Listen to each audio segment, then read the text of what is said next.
Oi, turma, eu sou o professor Souto, mais uma vez aqui, continuando com a aula de ondas. Vou falar de reflexão e refração de ondas. Então, na reflexão da onda, nós temos a primeira lei da reflexão, que já vimos em espelhos.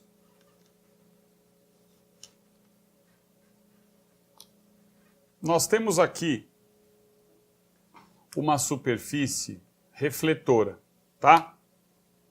Então, se a onda vem no meio 1, no processo da reflexão, no fenômeno da reflexão, esse é o raio de onda incidente, tá? Raio incidente.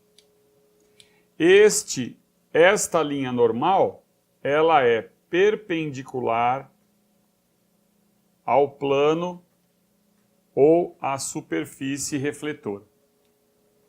Então vamos considerar aqui um ângulo de 90 graus, tá? Considerando como linha normal. O raio de onda, ele sai com o mesmo ângulo.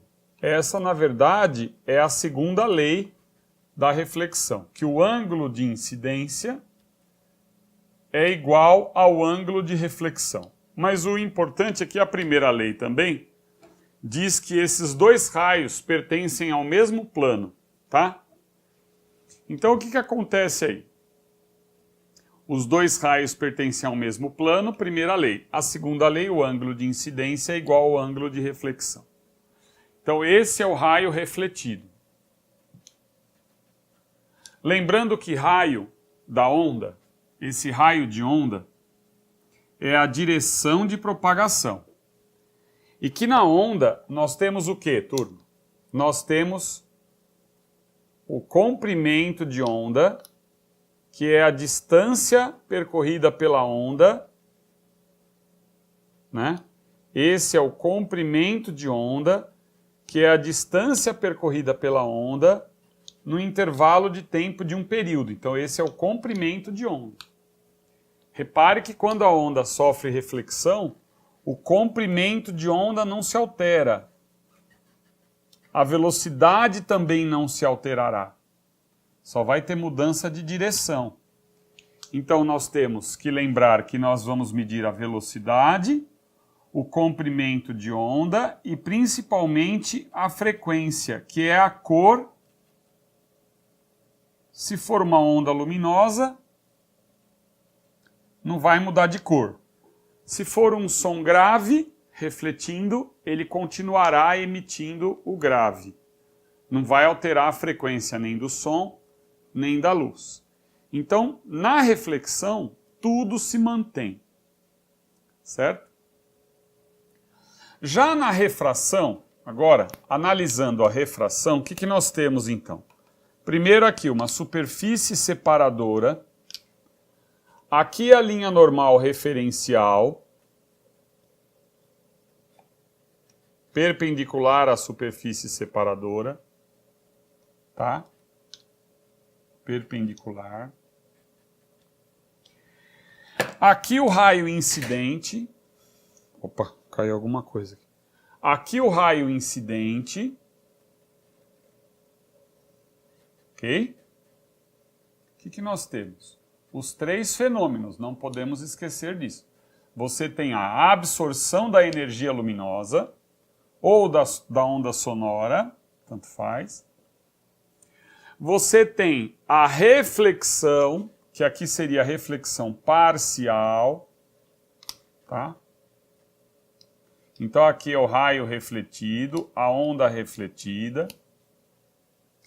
E aqui a refração. Vamos supor então que na refração, passando do meio 1 para o meio 2, nós temos aí uma refração que é alteração, aqui é a normal.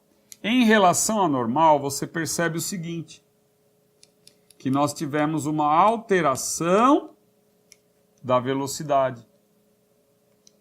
Então, ó, alteração da velocidade. Esse é o ângulo de incidência, esse é o ângulo de refração e este é o ângulo de reflexão, vamos chamar de R', tá?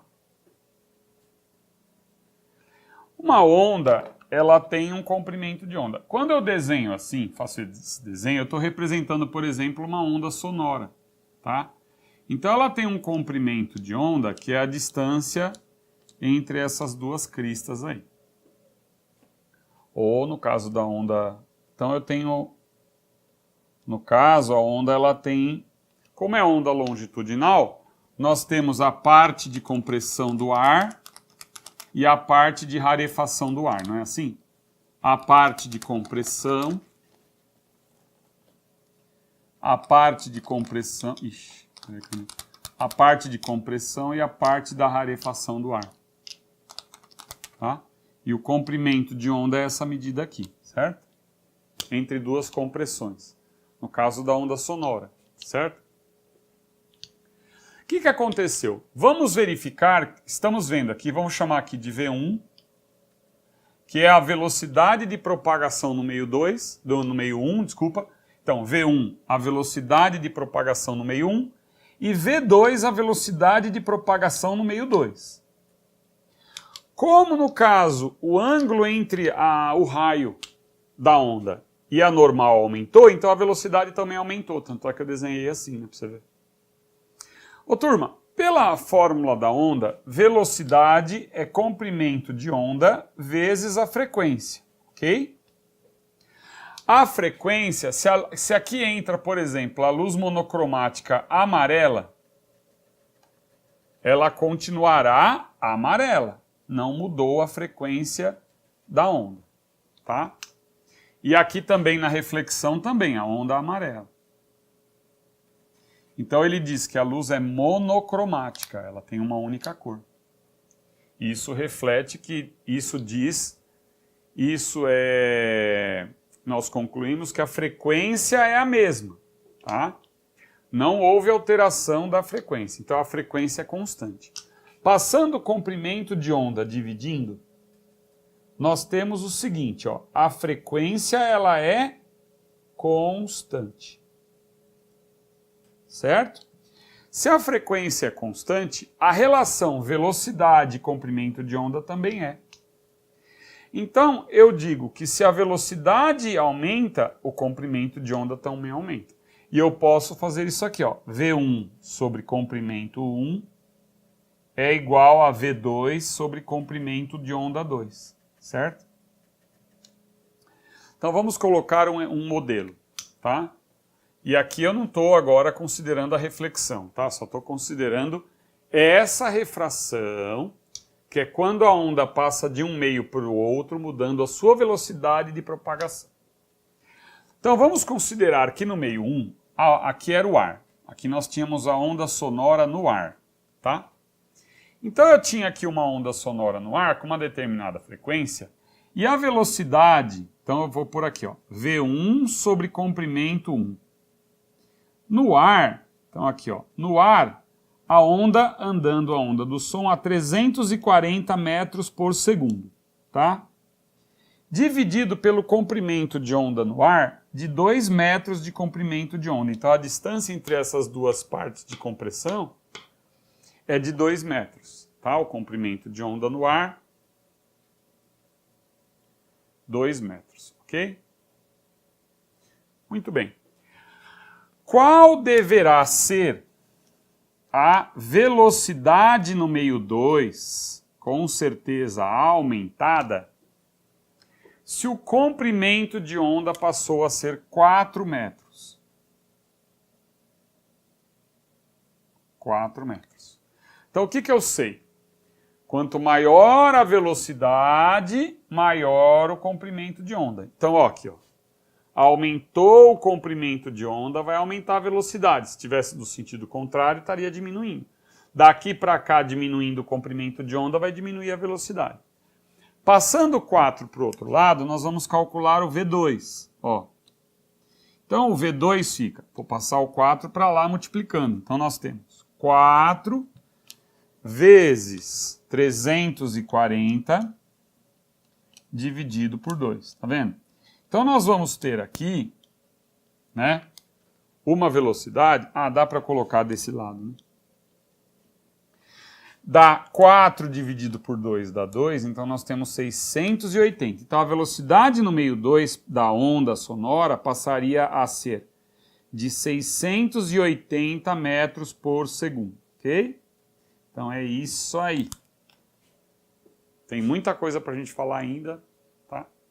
Então, turma, só uma atenção então com o que eu havia falado. Esse experimento, esse cálculo que eu fiz é com a onda sonora, que é uma onda longitudinal. A onda sonora, se ela tem uma determinada frequência, ela continua com a mesma frequência. Se essa onda, só reforçando, se essa onda fosse eletromagnética, tá? Por exemplo, se ela fosse uma onda na cor amarela, aqui, entrando o amarelo, ela refrataria como amarelo, tá? E na reflexão também continuaria o amarelo, tá bom? Só para não confundir, só completando, porque eu estava falando de onda sonora e coloquei aqui o amarelo, que também esse exemplo vale.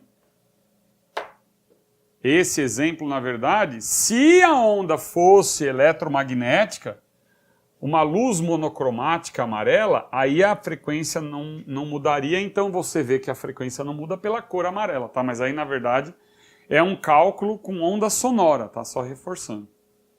Turma, com relação à onda, existe uma característica da onda chamada de fase da onda. Isso interfere muito em aparelhos eletrônicos e tal, né? O que você precisa entender é assim, o que é fase, na verdade? Ó, se aqui esse pulso da onda se propaga nessa direção em sentido, e ele vai ser refletido. E ele vai ser refletido numa parede rígida. Então aqui ele está preso, ó. Isso aqui é uma corda. Isso aqui é uma onda mecânica, tá? E ela está fixo nessa extremidade. O que vai acontecer na reflexão? Haverá inversão de fase. Inversão de fase é isso, ó. O pulso volta com a mesma velocidade, tá? Mas com a fase invertida. Repare que ele gira 180 graus, tá? Então, essa defasagem, a defasagem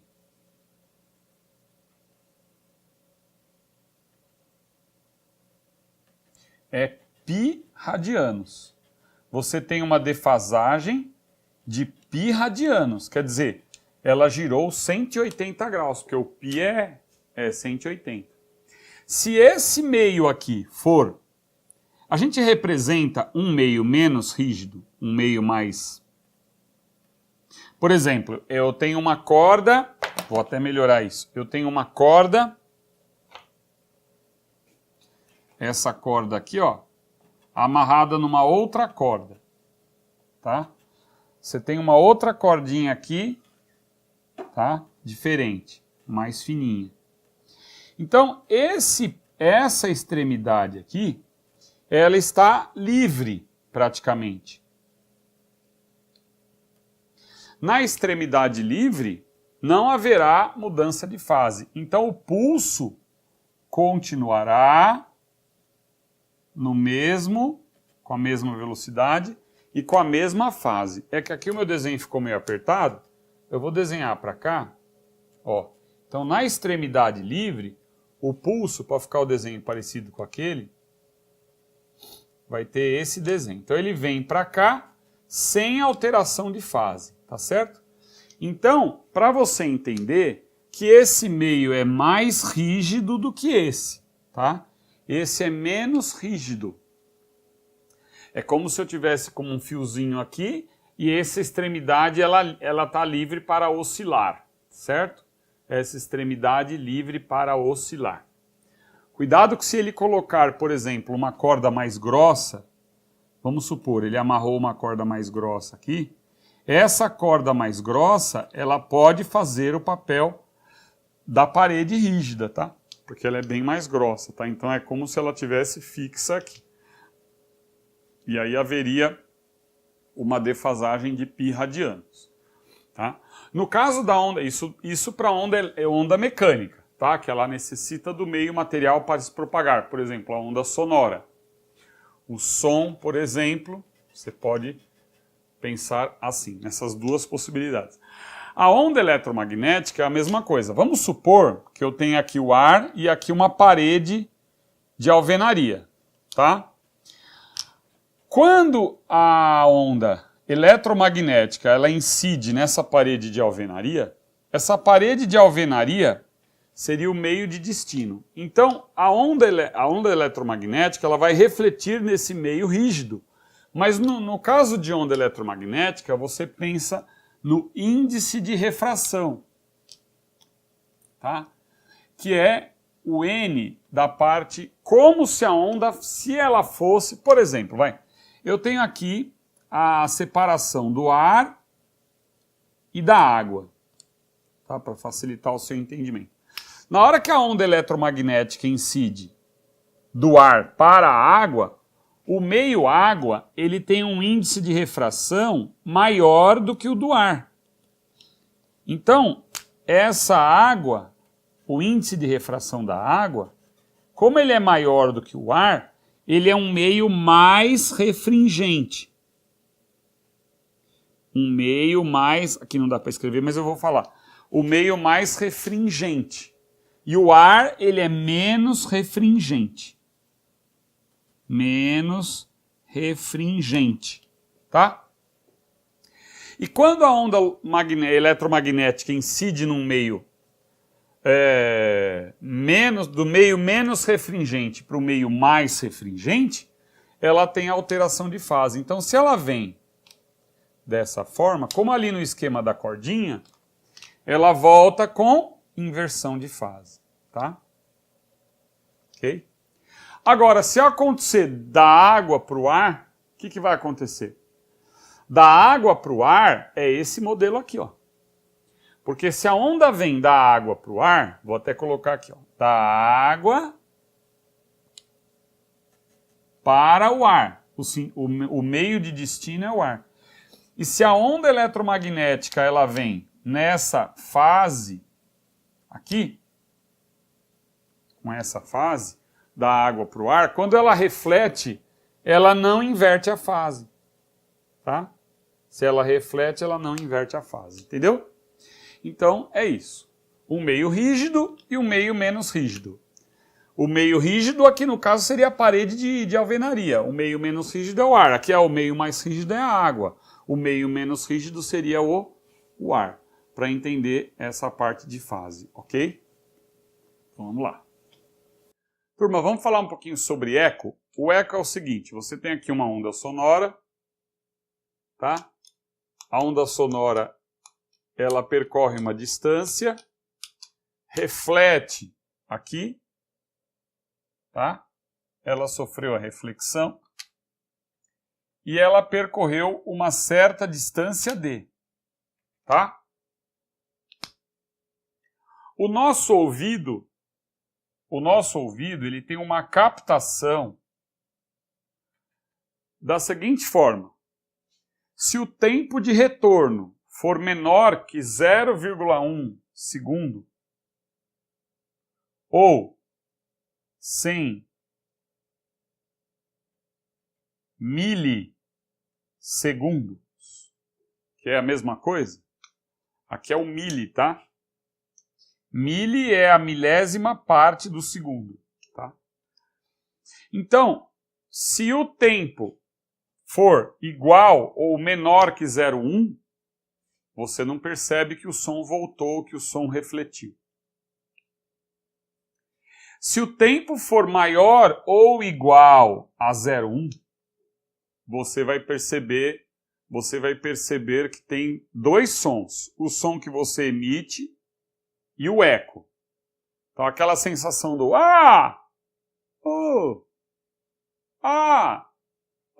depois o som volta.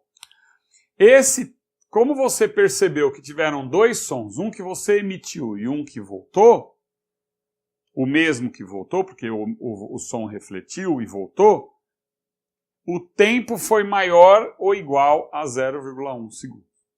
Tá? Vamos supor um exercício, então, que ele considere a velocidade do som no ar da ordem de 340 metros por segundo. Tá?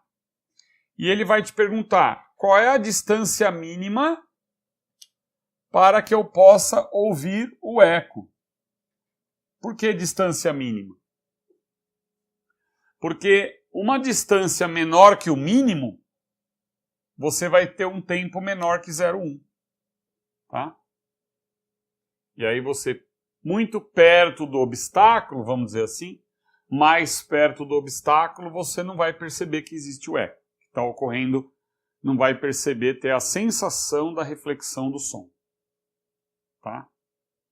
O que nós vamos fazer então? Velocidade do som no ar é ΔS sobre ΔT. Só que o deslocamento do eco não é a ida e a volta. Então ele percorre 2 vezes a distância. Tá? Sobre o tempo mínimo que é 0,1. O tempo mínimo é 0,1. Então eu vou colocar aqui, ó, velocidade do som 340 metros por segundo, 2 vezes a distância dividido pelo tempo mínimo que é 0,1. Tá? A distância mínima e o tempo mínimo. Tanto é que se o tempo for maior que 0,1, a gente ouve o eco. Se for menor, não ouve o eco. Tá? Vou passar o 0,1 multiplicando. Então nós temos 340 vezes 0,1 igual a 2D. Vou passar o... Então, 0,1 vezes 340 é 34, né? Dividido por 2, nós temos aqui 17 metros. Então, 17 metros, você ouve o eco. Isto é, uma distância maior ou igual a 17 metros seria necessária essa distância para que você percebesse esse fenômeno de reflexão chamado eco. Tá bom?